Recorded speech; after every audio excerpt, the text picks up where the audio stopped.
بسم الله الرحمن الرحيم الحمد لله رب العالمين وبه نستعين على أمور الدين والدين وبعد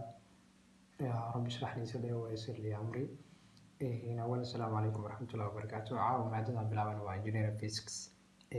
ciwaanka ugu horeeya ku qaadan waa electromagnetism electromagnetism-ka caawa waxaan xooga saari doonaa afarta ciwaan ugu horeyso ah gradientiga divergence-ga curl-ka iyo del operationka waxa la yiraahdo del operator-ka sidaad ognahay quantitiska ama yani wax marka la cabirayo whenever you say I gonna do some quantity number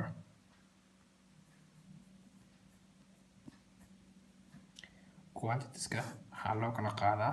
laba qeybood loo kala qaadaa qaybta koowaad waxaa loo yaqaanaa scalar halka qaybta labaadna loo yaqaano vector scalar quantity iyo vector quantity scalar quantity waxaa loo yaqaanaa marka yani shayada tiradooda yani quantitieskooda uu leeyahay magnitude oo kaliya vectorkan waxaa la rahaa shayada marka magnitude iyo direction markuu leeyahay magnitude marka leena waxaa weeyaan مثلا markii aan qorno kale 5x oo kale markii aan qorno kale 5 waa magnitude ku macnaha x kan waa shayga markaan ka hadlayna ama unit-kii aan markaa shayga noogu taagnaaba ama مثلا markaan dhahno kale 5 kilogram oo broccoli مثلا markaan dhahno 5 waa magnitude kilogram kan waa unit ka ognahay marka scalar waxaa la rahaa marka scalar quantities waxaa la marka shayada lagu cabiro only waxa magnitude oo kaliya halka vector-ka uu leeyahay asaga background magnitude iyo direction labadaba isku leeyahay marka tare inuu dhaho kale shaygan 3 kilomitir wuxuu u jira dhinaca waqooyi 4 kilomitir wuxuu u jira dhinaca koonfureed dhinaca bari in yani direction uu raacayo kaas waxa loo yaqaanaa vector loo yaqaanaa marka scalarka marka ka hadlayna marka ciwaanka aan ka qaadanayno scalarka waxaa loo yaqaanaa ciwaanka aan ka baranayno waxa weeyaan gradient scalarka gradientskaas ka mid vectorkan waxaa loo kala qeybiyaa laba qeybood qaybtooda waxaa loo yaqaanaa divergence halka qaybta labaadna loo yaqaano curl qaybta labaad waxaa loo yaqaanaa curl loo yaqaanaa marka divergence iyo curl-ka marka waxay ka mid yihiin vector quantitieska ka mid yihiin halka gradientiga uu ka mid yahay scalar quantitieska gradientiska marka asagaan ku hormarno marka gradientinka marka aad joogno it means numberka in la sii doono f taada mar waliba waxay kula mid tahay yani magnitude caadi ah tan waxaa haysanaa oo kale 5x square plus 3xy plus 2z oo kale tiradan oo kale marka lagu siiyo waxaa loo yaqaanaa gradient waay macnaha haddii lagu dhaho marka gradientiga tiradan soo raadi marka lagu dhahdo marka waxaa sameynaya del dot f del vector dot f del vector dot f markaa ku shaqeynaya marka del operator-kana waxaa kaga shaqeyn doonaa gradientiga divergence-ga iyo curl-ka saddexda waa ku shaqeyn doonaa always marka del meesha ku aragtid waxay kula mid tahay do by do x it means partial differentiation of x oo ku dhacsan I cap oo lagu daray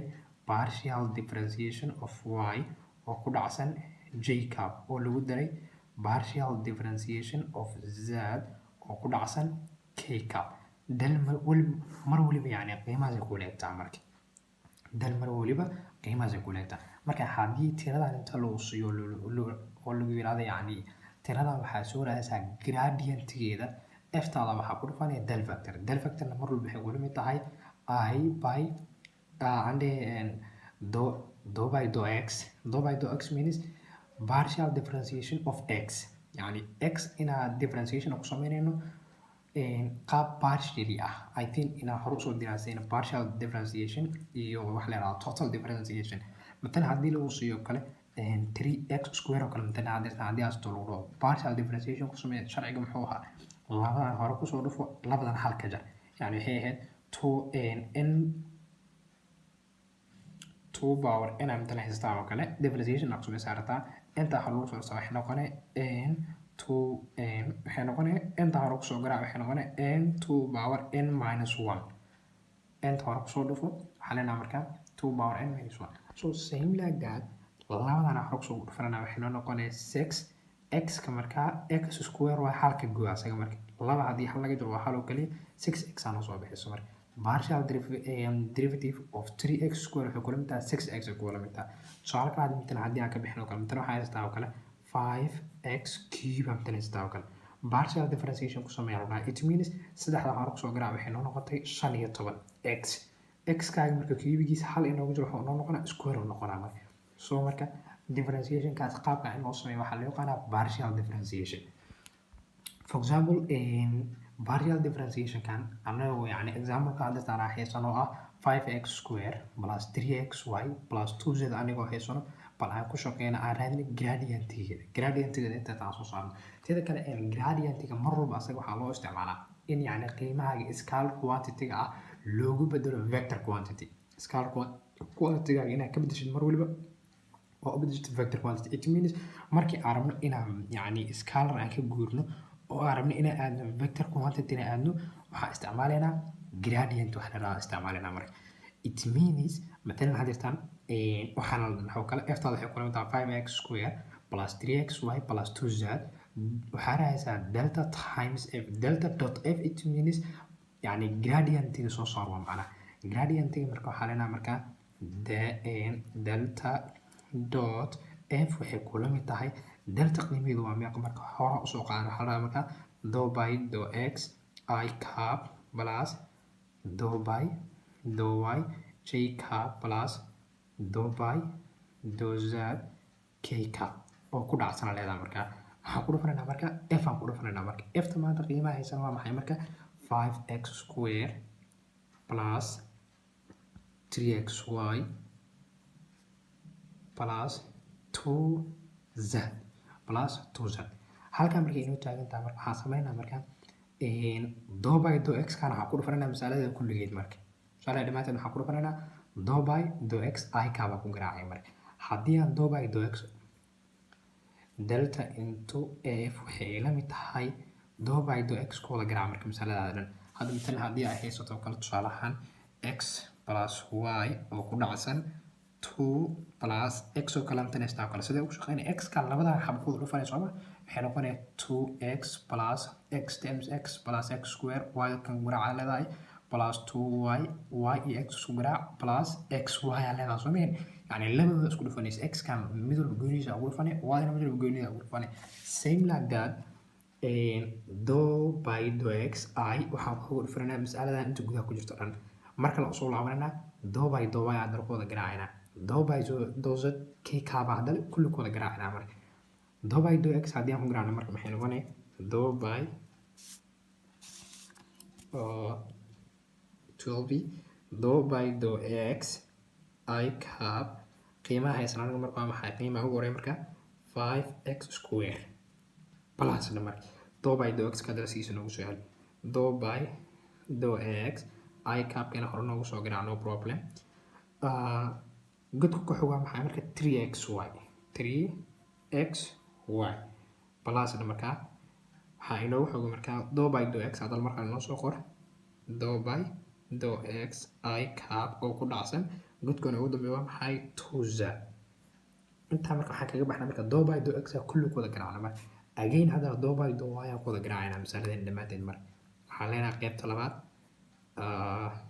do by do y j cap oo ku dhacsan godkooda waa maxay 5x square 5x square plus do by do y hadana 3xy noogu garaac marka waxaan leenahay do by do y j cap oo ku dhacsan 3xy plus noo soo dhimar do by do y hadana waxaa inoo garaacdaa 2z inoogu garaac marka waxay noqonay sagarka inoogu gaab sorry waxaan leenahay do by do y j cap oo ku dhacsan 2z ku dhacsan 2z this j cap okay halkan ayadana waxaa kaga baxna markaas qaybta y kaga baxna marka zada qaadana marka do by do z qaadana mas'alada kulligeeda ku wada garaacayna marka plus inuu dhacdo marka do by do z k cap 5x square ku garaacayna marka waxay noqonaysaa do by do z k cap oo ku dhacsan 5x square plus le markaa dou by where is it dou by dou z k ka waxaa ku garaacayna hadana marka xogto 3xy waxaa leenahay markaa dou by dou z k ka oo ku dhacsan 3xy qaybta noogu dambaysa waxay noqonaya plus dou waxaan sameynaa dou by dou z k ka waxaa ku dhufanaynaa 2z waxaan ku dhufanaynaa 2z waxaa leenahay markaa dou by dou z ka oo ku dhacsan tahay 2z ay ku dhacsan tahay idana marka so intaana isku soo dardarinaa marka intaa marka isku darno marka waxaa inoo soo baxayo dou by dou f dou by يعني del dot f ay noo soo baxaysa marka then marka mid noogu horeysa balaan ka shaqeyn dou by dou x I 5x square it means partial derivative of this number partial derivative of this number maxay noqonaya marka x ku jira soo ma tooda hore ku soo garaa marka tooda hore ku soo garaa waxay noqonaya 10 x kaaga toodiisana halka jar wuxuu noo noqonaa 10x I cap 10x I cap okay qaybta item tan ka shaqeyn ugu horeyso then waxaa sameynaa gud ku xogo marka dou by dou x 3xy partial derivative ku sameeyo marka y iyadoo constant y maanta with respect to x oo derivative gareynaya soo ma so x ka marka powerkiisu waa meeqa powerkiisu waa 1 1 kan 3 ku dhufo waa 3 oo kaliya 1 minus 1 alena marka 1 minus 1 it means 0 1 minus 1 it means 0 hadii tahay yani xeer waxa hore soo barnaa marka wax walba powerkooda 0 yihiin ayagana 1 ay la mid yihiin marka so x ka baba ay marka wuxuu noqonaa 1 uu noqonaa marka halka marka waxa inoo soo baxay marka plus 3y I cap plus 3y I cap ay soo baxaysa marka then dou by dou x I oo ku dhacsan 2z it means 2z dan partial derivative samay with respect to x adigu fiirinayso marka meeshan wax x miyaa ku jiro marka maya wax x kuma jiro 0 noqonay kulligeed marka waxaa leenahay plus 0 okay qaybta kood marka waxaa inoogu dhamaatay I cap ay inoogu dhamaatay marka plus ay inoo dhamar plus haddii aan dhahno qaybta waxaa rabnaa y inaan ka shaqeyno marka dou by dou y 5x square 5x square kan partial derivative samay with respect to y adigu fiirinayso marka it means wax yani y miyaa meeshan ku jiro waa may wax y maadaama uu meeshan isku jiro marka 0 inoo la mid tahay idan marka qaybta kood marka plus inoo dhamar good kala aduu ma waxaa haysanaa dou by dou y j cap oo ku dhacsan 3xy y ama haysanaa marka y dan derivative ku samay y powerkeedu waa imisa waa 1 1 3 soo garaa waa 3 oo kaliya 1 minus 1 waa 0 wax walba baarkooda 0 yihiin waa 1 يعني y dan marka isku bedelay 1 isku bedelay marka halka marka waxay noogu soo baxaysaa markaas 3y j cap 3y j cap gudka ugu dambeeya waxa weeyaan y da dou by dou y oo ku dhacsan j cap oo ku dhacsan 2z يعني 2z dan partial derivative u samay with respect to y adigu fiirinayso wax y meesha ma ku jiraan therefore waxay noo noqonaysaa idin marka plus 0 inoo noqonay marka qaybta y halkaas kaga baxna marka okay the last part for z aan ka shaqeynaa dala marka dou by dou z k ka ku dhacsan 5x square kan yani partial derivative ku samay adigu u fiirinayso z wax z miyaa meesha ku jiro marka function-kaaga wax z kuma jiro so 0 ku la mid ah gudkooda marka gudkooda dhan wuxuu ku la mid yahay marka 0 ku la mid yahay okay qaybtan waxaa weeyaan dou by dou z k ka ku dhacsan 3xy it means 3xy dan partial derivative u samay with respect to z adigu u fiirinayo marka haddii aad 3xy dan with respect to u fiiriyo wax z meesha kuma jirto so it will be 0 direct waxay noqonaysaa marka 0 noqonay 0 markay noqonaysa it means waxa meesha yani waxa ku qorsan z power 0 macnaha meesha ku jirto z power 0 haddii ku jirto z power 0 maxay la mid tahay 1 la mid tahay 1 marka lama qoro waa lagu qariyay meesha marka 0 dan hor ku soo dhacaysa marka horay haddii aan 0 ku garaaco 3 times 0 waa 0 0xy haddii ku garaaco waa 0 so that's why wax dhan 0 ku noqonayaan marka partial derivative ka inaan kusoo barteen aan jeclahay qaybta ugu dambeysa marka haddii ugu dambeysa dou by dou z k ka ku dhacsan 2z it means 2z da partial derivative ku samay with respect to z adiga u fiirinaysa maanta waa sameyn karnaa partial derivative because we have z z dan powerkeeda waa meeqa marka waa 1 1 ka hor kusoo garaac waa 2 1 minus 1 waa 0 so z power 0 aynu soo baxday z power 0 waxay la mid tahay 1 la mid haddaan soo sheegin 2 kaliya meesha aynu soo baxayso marka waxay noqonaysaa plus 2 k cap plus 2 k cap aynu soo baxayso marka then masaaladana marka haddii noola raaciyo marka points haddii la siiyo points it means x comma y comma z qiimooda amtan in la siiyo kale waxay noola mid yihiin amtan waxaa lagu dhaho kale 1,2,3 amtan lagu siiyo kale 1,2,3 marka lagu siiyo marka aynu pointskaas ku apply gareyna marka masaladeena marka the last marka waxaa leenahay marka though by del vector times f waxay kula mid tahay markaas 10 oo ku dhacsan x qiimihiisana la siiyo waa maxay marka x wuxuu noola mid yahay 1 y waxay noola mid tahay 2 z waxay noola mid tahay 3 x kan marka waxaan ku bedelaneynaa 1 aan ku bedelaneynaa marka x times 1 I cap plus 3 times y maxay noola mid tahay points kan la siiyo y waxay noola mid tahay 2 ay noola mid tahay marka 2 aan ku bedelaneynaa asagana marka I cap okay plus inoo dhan marka 0 wax macnaha ma sameyn iska soo tag plus 3 oo ku dhacsan y y-dan maxay noola mid tahay 2 ay noola mid tahay soo mid j cap plus inoo dhan marka 0 wax macnaha ma sameyn iska tag plus 2 k cap inoo soo qor marka plus 2 k cap it means wax isku darsamaya isku dar marka delta f waxay kula mid tahay marka 10 times 1 waa 10 oo kaliya times I waa 10i inta waxaa noogu soo baxay 2 times 3 6 i ana soo baxayso 10 haddii aan ku darno 6 haddii aan ku darno waxay noo noqonaya 6 iyo 10 I cap plus j cap waxaa noogu soo baxaya 3 2 ku dhufo waa 6 iyadana 6 j cap plus 2 k cap 2 k cap so jawaabta ay noo soo baxda marka waxaa weeyaan gradientiga ay yeelanayso mas'aladeena hore inoola soo siiyo ahayd 5x squared plus 3xy plus 2z mas'alada lagu siiyay marka gradientigeeda raadadii uu marka qaabkan u soo saaray marka so waxaa soo dhaanay maadadu waa engineering physics ciwaankan kuwaad waa electromagnetism waxaan baranaynaa gradient iyo divergence iyo curl iyo del operator waxay yihiin quantity waxaana waxaa loo kala qaybaa scalar quantity iyo vector quantity gradientiga wuxuu ka mid yahay scalar quantity uu ka mid yahay waxaa loo isticmaalaa